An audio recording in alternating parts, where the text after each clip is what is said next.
ഒരു രാഷ്ട്രീയത്തെക്കുറിച്ച് ഉമേഷേട്ടൻ സംസാരിച്ചത്. എഴുത്തിന്റെ ഒരു ആശയം, എഴുത്തിന്റെ ഒരു മാറ്റം, എഴുത്തുകാരനെ കുറിച്ചുള്ള ഒരു പരാമർശം എനിക്ക് വളരെ രസകരമായി പോയി. ഇത് എഴുത്തുകാരന്റെ മാത്രമല്ല, ഇത് രാഷ്ട്രീയക്കാരന്റെ ആയാലും സാംസ്കാരിക പ്രവർത്തകന്റെ ആയാലും ഒരു വാചകമുണ്ട് അതിൽ. എന്താണ്? മാറുവാനാണ് പ്രയാസം, മാറിയാൽ പിന്നെ മാറിക്കഴിഞ്ഞാൽ പിന്നെ പിടിച്ചാൽ കിട്ടുകയില്ല എന്ന്. മാറുവാനാണ് പ്രയാസം, പക്ഷെ മാറിക്കഴിഞ്ഞാൽ പിന്നെ പിടിച്ചാൽ കിട്ടുകയില്ല എന്നുള്ളതാണ്.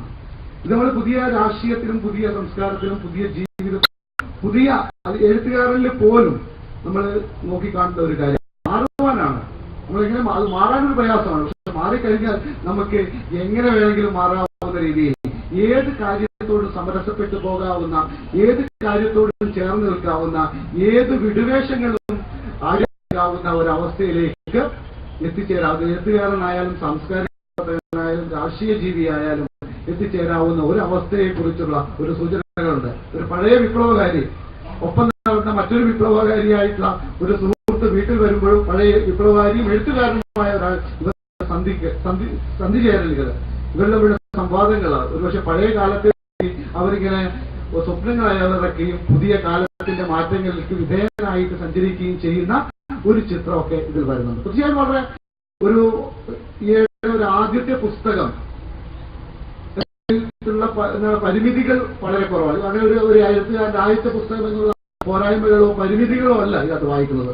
മറിച്ച് വളരെ കൃത്യമായിട്ടുള്ള രാഷ്ട്രീയ ബോധവും സാമൂഹ്യ ബോധവും വെച്ച് പുലർത്തുന്ന ഒരു കണ്ണ് വളരെ കൃത്യമായിട്ട് ഈ എഴുത്തുകാരൻ സൂക്ഷിക്കുന്നുണ്ട് എന്നുള്ളതാണ് വളരെ സന്തോഷകരമായ ഒരവസ്ഥ.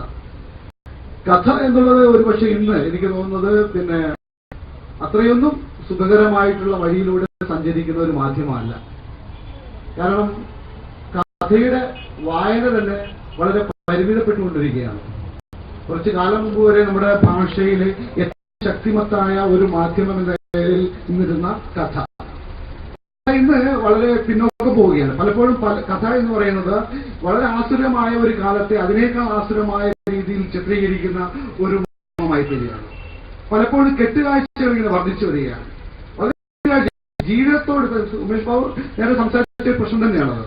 കാരണം ജീവിതത്തിനോട് സത്യസന്ധമായി ചേർന്ന് നിൽക്കുക എന്നുള്ള ഒരവസ്ഥ, ജീവിതത്തോട് സത്യസന്ധമായി ചേർന്ന് നിൽക്കുക എന്നുള്ള ഒരവസ്ഥ എപ്പോഴും കഥയിൽ നിന്ന് കൈവിട്ടു പോവുകയും കഥ വെറും കെട്ടുകാഴ്ചയുടെ വെറും ക്രാഫ്റ്റിന്റെ ഒരു രൂപഭംഗിയുടെ മാത്രം ഒരു കാര്യമായിട്ട് ചുരുങ്ങി പോവുകയും ചെയ്യുന്ന, പരിമിതപ്പെടുകയും ചെയ്യുന്ന ഒരവസ്ഥയുണ്ട്.